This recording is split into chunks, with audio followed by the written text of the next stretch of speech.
Welcome, and thanks for joining us again.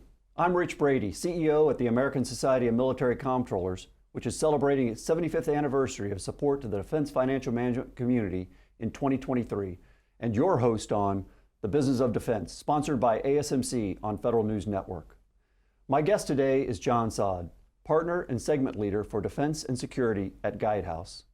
Guidehouse is a global provider of consulting services to the public sector and commercial markets, with broad capabilities in management, technology, and risk consulting. They help their clients address complex challenges and create opportunities by focusing on transformational change, business resiliency, and technology-driven innovation. In August of 2022, Guidehouse announced the consolidation of the firm's national security and defense segments, and in October, completed the acquisition of Grant Thornton's public sector advisory practice.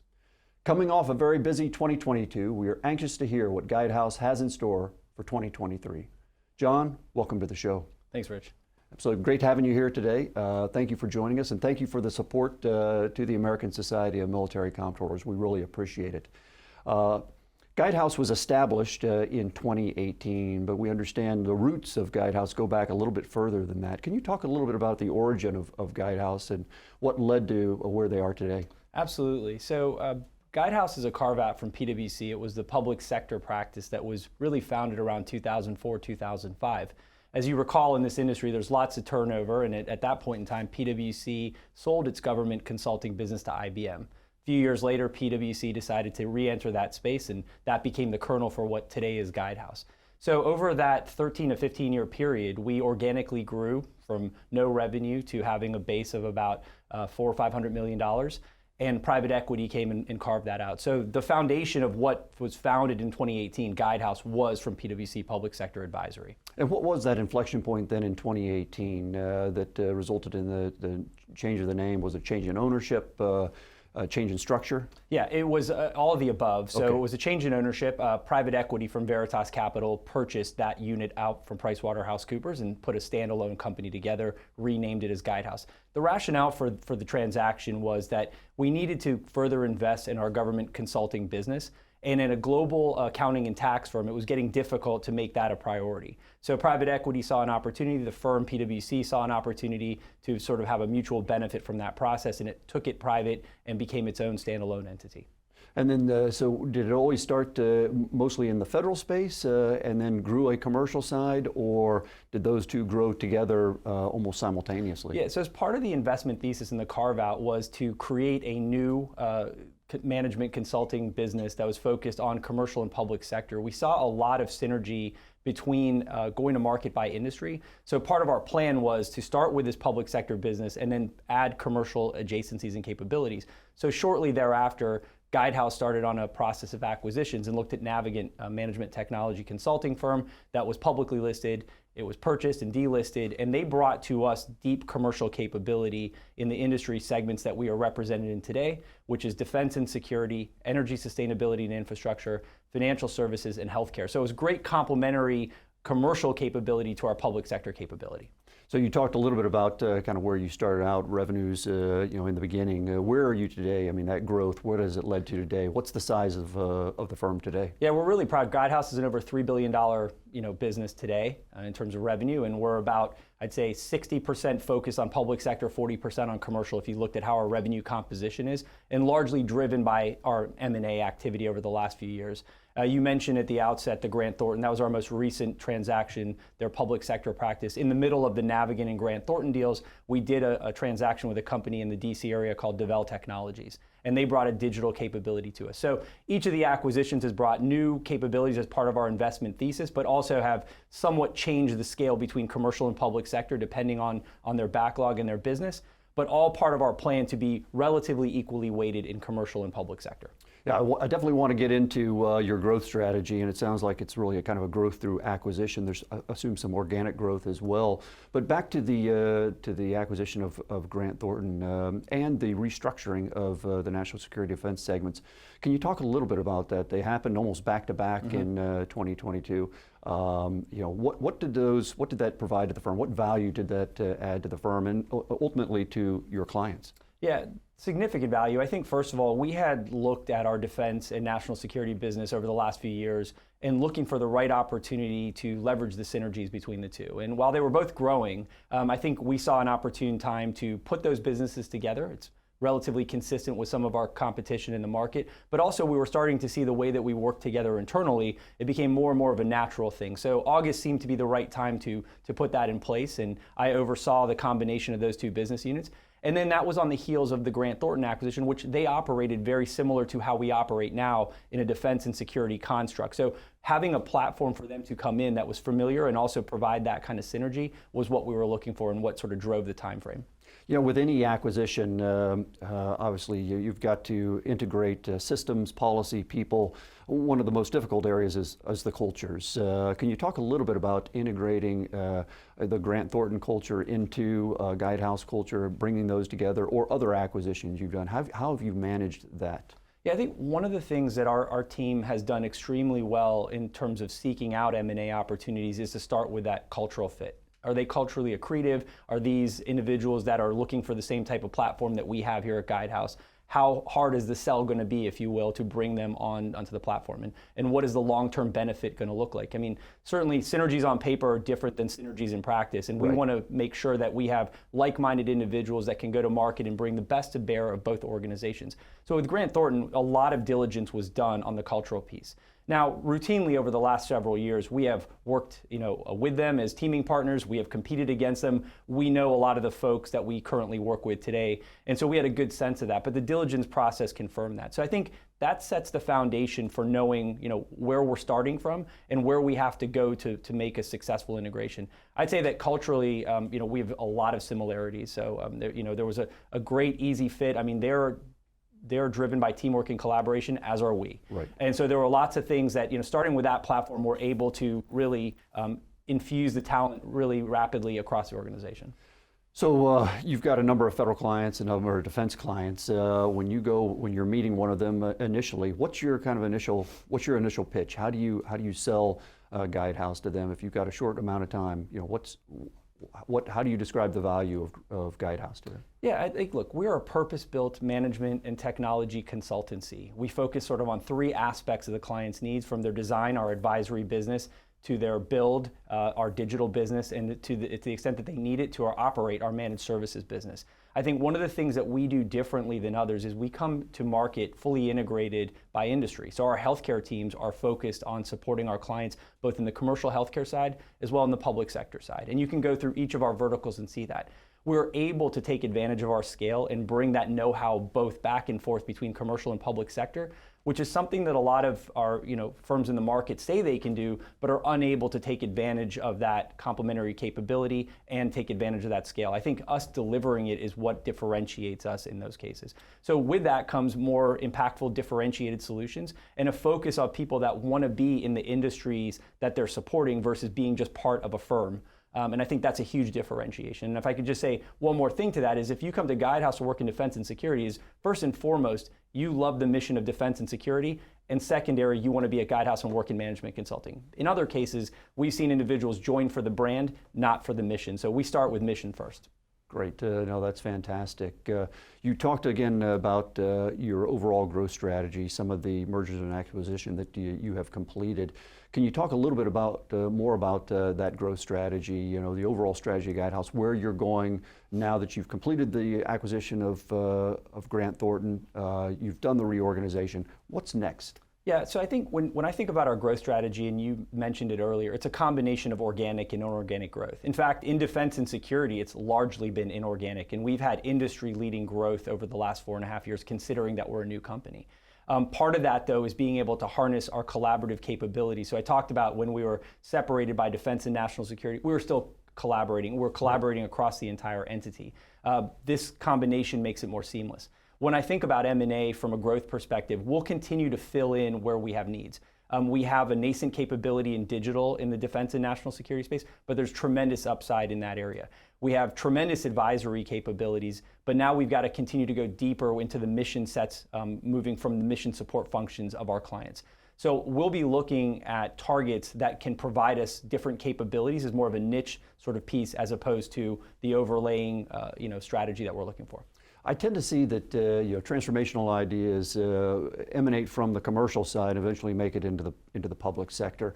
How do you manage that knowledge? Do you see that as well, that the knowledge transfer is more from the commercial side to the public sector side, or is there some knowledge that transfers from the public sector side back to the commercial side within your firm? I think it goes both ways. I mean, I think first of all, our commercial clients, I can speak for Guidehouse broadly, are intrigued by the work that we do in the federal space. The complexity, the sensitivity of the work, the scale of the work, it gives you a certain level of credibility. If you think about things like cybersecurity, all the big investment banks want to know how the federal government is doing things, what they're thinking about, what they're worried about. When you look at financial management, I know an area near and dear to your heart, the scale at which we're operating with the entities that we're supporting in Department of Defense, Homeland Security, and more broadly, is something that is intriguing and interesting. So I think we can bring, and we have brought, those thought leadership back and forth between the two segments. And I think having a fully integrated P&L by commercial and public sector allows us to do that internally seamlessly within our organization. Right. What opportunities do you see in the public sector right now? Obviously you said financial management is near and dear to our heart, so there's a lot of talk about audit support, data analytics, decision support. Within defense or even outside defense in the larger federal space, what are some of the opportunities you're seeing right now? Some of the areas that we've had recent success on, but there's a tremendous amount of work to be done, is around identity and access credential management. So if you think about who has access to your systems, your facilities, your data, those are areas that we're seeing a big spike in need. Clearly cybersecurity, but getting refined to what areas of cyber people are most focused on, how we can support our clients in those areas. Customer experience is huge. We're seeing how can we more effectively deliver the mission, how can we be more in touch with the citizen and around what their needs are and get that real-time feedback on that. So those are just a few of the areas that we're seeing in addition to sort of the traditional things that we look at every single day. Absolutely. I'd like to talk a little bit about your path at Guidehouse, how you got into this business and how you rose to this position as the segment leader for defense and security. Yeah, Rich, I mean, it's interesting. I mean, a lot of circumstances happen and it sort of changes the path of your career. When I was at PwC working in the commercial practice, 9/11 happened. And shortly thereafter, PwC got involved in the 9/11 Victim Compensation Fund, and they were looking for volunteers to help run the adjudication process of the claims that were coming in from the commercial business, and I raised my hand. And little did I know that that hand raising would turn into a 2.5-year assignment where I'd have the most remarkable experience in terms of my professional career in supporting the mission of national security at the early stages. And I had a lead role as overseeing the team of adjudicators on the personal injury claims for the Victim Compensation Fund. And that just opened my mind up to what might a future look like in public sector consulting, what might a future supporting national security apparatus look like. So from there, I joined PwC's upstart public sector practice and progressively took on different roles and expanded our footprint in different parts of the DHS mission, and was asked to take on leadership positions for our Homeland Security and law enforcement at one point, and then eventually what is today defense and security. Do you think having that commercial sector background helped you when you transitioned over to the public sector side? It certainly didn't hurt. I mean, I think when I first joined in the public sector side, I was looking for ways to apply that commercial skill set to public sector problems. And one of the things that I did initially when DHS was stood up was help TSA calculate the airline security infrastructure fee and what was the cost of pre-9/11 screening. So it was very much tied to my background in commercial consulting around quantifying damages for issues in dispute, of recreating a cost trail. I then parlayed that into supporting FEMA after Hurricane Katrina, looking at how some of the improper payments arose and what some of the controls and mitigations could be put in place around some of those high-risk grant programs. So I think that perspective brought something to the table, but I learned so much from the public sector side in addressing the problems of that scale and magnitude was something fascinating to me, and I've been excited about it ever since. Do you think that your public sector clients appreciate that? Are they looking for what's going on in the commercial sector, best practices out there, and see if they can adopt them, modify them somewhat for the public sector? I think they do. I think, look, first of all, I have a tremendous amount of respect for our clients, and they're, senior public servants that do this because they choose to, not because they have to. And I think when the time is right and they're looking for a solution to a problem where one doesn't exist, they're open to hear all ideas. So maybe not every day, every hour, a commercial application exists, but in many cases, in more transformational opportunities, there are ways to bring in elements, if not whole-scale ideas from the commercial side, or bringing people in with different perspectives to just sort of open up their mind to another way to tackle a problem, or bringing stakeholders from commercial clients of ours to speak to our public sector clients to give them a different lens to which to look at things through. Now, as you were coming up through the firm, first through PwC and then into Guidehouse, leading to this leadership position, did you have mentors along the way, people who helped you out, and what advice, recommendations do they have for you? Yeah, absolutely. I mean, I'm fortunate to have had a great set of mentors from the sort of first person I worked for out of undergrad in a small consulting firm, to my first partner at PwC, to the current CEO of Guidehouse, who's been a friend and mentor for many years. I've learned something different from each of them along the way. I think, from my early job, I learned a lot about resiliency. I learned a lot about, putting in the hours, what attention to detail meant, what working through challenging environments might be. To today, that working with our current CEO, that you may have a range of complex challenges. Which one sort of do you need to address at a given moment? Even if you'd like to address all of them, it's probably not feasible. So it's been terrific. I think all of them have allowed me to operate within my style, within a framework, as opposed to a prescribed sort of approach, which is something I've tried to do with my team at Guidehouse. Yeah, what advice would you have, new associates coming into Guidehouse or coming into the industry? What advice would you have for them to be successful at this? Be eager, get involved. I think a lot of what I learned was, being present, being on site, hearing sort of things that were going on, volunteering to help out with something that might be outside of my day-to-day role, being pulled into new business development opportunities, research in terms of white papers, things of that type. Understand your client's industry, do some research, some reading, and when you have an opportunity, let that shine, let it shine, and people will recognize that. So if you're intellectually curious and you're engaged, people can't help but notice that and really want to work with you and help expand that. Guidehouse was recognized by Diversity Inc. as a top 50 company for diversity in 2022.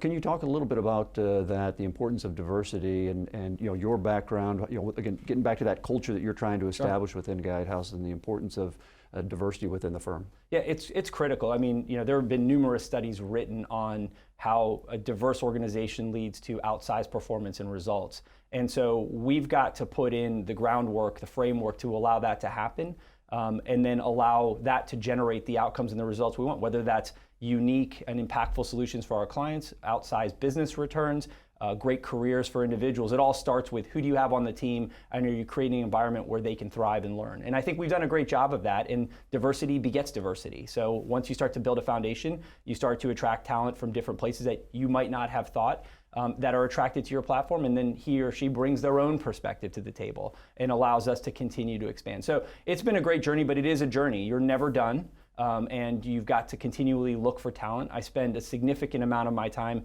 meeting with folks in the market, whether I have an immediate need or not, just to try to understand who's out there, what are they interested, how might they be a fit at some point, whether it's today or down the road. So I think we have collectively done a good job of that at Guidehouse, but again, you're never done with that journey. Yeah, I think this is a great segue into some of the the macroeconomic headwinds out there, some of the challenges in the business environment right now, and one of those has been over the past few years, and looks like it's going to continue to be, is the talent management issue. How are you navigating some of the talent management challenges and making sure that you can get the skills that you need to continue the growth projections that you're on? Yeah, it's a challenge for everybody in our space. I think, the last few years during the pandemic, at first, I think we were all enamored with the remote work capabilities and the ability for people to be highly productive. That works when there's nothing else in society open except your Teams meeting and your ability to do work. Once everything else changes, you've got to find models that allow you to engage your workforce, because you can easily get detached by working remotely entirely, and you have no stickiness to an organization. You'll be looking for the phone call from someone offering you another opportunity. So we, like everybody, have tried different models. We've certainly stayed away from mandates and things of that type, but really more of how do we engage people on a professional level, on a social level, on a learning and development level, building camaraderie any way we can, community service, our pro bono consulting work that we do. There's lots of different angles, and it's not just project work that can help you sort of build that camaraderie and that teamwork in the workforce. So we've looked at all angles on that. I think the economic environment now shifting changes the dynamic a little bit. There's a lot of talent out there, particularly from the tech industry, that will be looking to be repositioned, and hopefully we can benefit from the influx of talent. You're seeing the talent pool open up a little bit? Absolutely. I mean, you've seen the sort of mass layoff announcements from some of the technology firms. Many of those firms hired from firms in our space to get to where they are. So we'll start to see some boomerangs come back through, or people that don't want to go through that experience again and like the stability, perceived stability of the environment that we're in. Yeah, getting back to the mergers and acquisitions, you've been engaged in it. Do you see that we're entering a period of more consolidation within the defense sector in the consulting space? Absolutely. I think, we were talking about this earlier. You see regulatory pressure out there, having some of the traditional accounting firms that have strong consulting businesses looking to preempt what might be coming down the pike. There's sort of different business models involved. You see a lot of M&A activity in our market, especially in the government consulting space. There's a lot of private equity money looking to be deployed. So I think all of those factors together bring for a continued active environment in this space. And we'll see what those opportunities are for Guidehouse. Are there parts of businesses or entire businesses that we desire to bring on our platform, whether in the commercial side or the public sector side? As I mentioned, we have 4 industry groups. So is it complementary to the industries that we're in? Is it adjacent to the industries in? It gives us a tremendous amount of opportunity, backed by strong capital, to be accretive in that way. Do you think that from a customer perspective, should they be concerned about this, that there's going to be a lack of competition or consolidation? That always tends to be a concern, that once you go through a period of consolidation, again, less competition out there, less options for the customer, the federal client. Should they be concerned about or is this just a natural progression, the evolution of the market, the industry? It's just time for some consolidation before there can be future growth. Yeah, I think it's a natural progression. I think that the public sector market in particular has thousands of players, low barriers to entry in certain parts of it, that I think this consolidation actually will bring some more value. I mean, I think in a lot of cases you see teaming put together to bring that value. Some of the M&A will accomplish what teaming has in the past. So I'm not concerned about that from that perspective. There's so many players in this space, and it also will sharpen innovation, I think, in having firms that are still in this space to be what differentiates us from our competition, and that might benefit and will benefit the government. So where do you think, where do you see the market going right now, as far as we mentioned a lot of the macroeconomic headwinds, a lot of talk about a possible recession, continued inflationary pressures. At the same time, the defense budget has stayed fairly stable. Do you see increased budgetary pressures on defense that's going to put more pressure on the market? And is that going to drive more of this merger and acquisition activity? It could. I think when I look at the defense budget in the national security writ large, it's the massive spend that's there. A lot of the things that we work on are sort of programs that exist year-round and through administration, through budget cycle. So I'm not particularly concerned. I think the government, during economic headwinds, spends more money, and so I think that's good for the market. On the commercial side, I think you'll start to see, maybe a change in how those entities spend money, maybe being more compliant with regulations, perhaps more investigations, more claims, more things of that type. More need to look at what their internal strategies are, and are they structured appropriately for the economic conditions. So I think it'll be somewhat of a shift of what we do for certain clients on the commercial side. I think on the public sector side, tremendous opportunity still to continue to expand that footprint. That's great. Well, thank you again, John, for being with us today. We really appreciate your time, and again, continue to support to the American Society of Military Comptrollers and the Defense Financial Management community. Thanks, Rich. It's my pleasure. I'd like to thank today's guest, John Saad, Partner and Segment Leader for Defense and Security at Guidehouse, for his insights into Guidehouse's strategy, market, business model, and support to federal clients. Watch us again next month, where we bring you inside the companies working to drive transformation in the defense sector, to hear directly from their business leaders and to understand how they create value for their companies and their customers. I am Rich Brady, CEO of the American Society of Military Comptrollers, and I thank you again for joining us. You are listening to Federal News Network. For more on this discussion, visit federalnewsnetwork.com and search ASMC.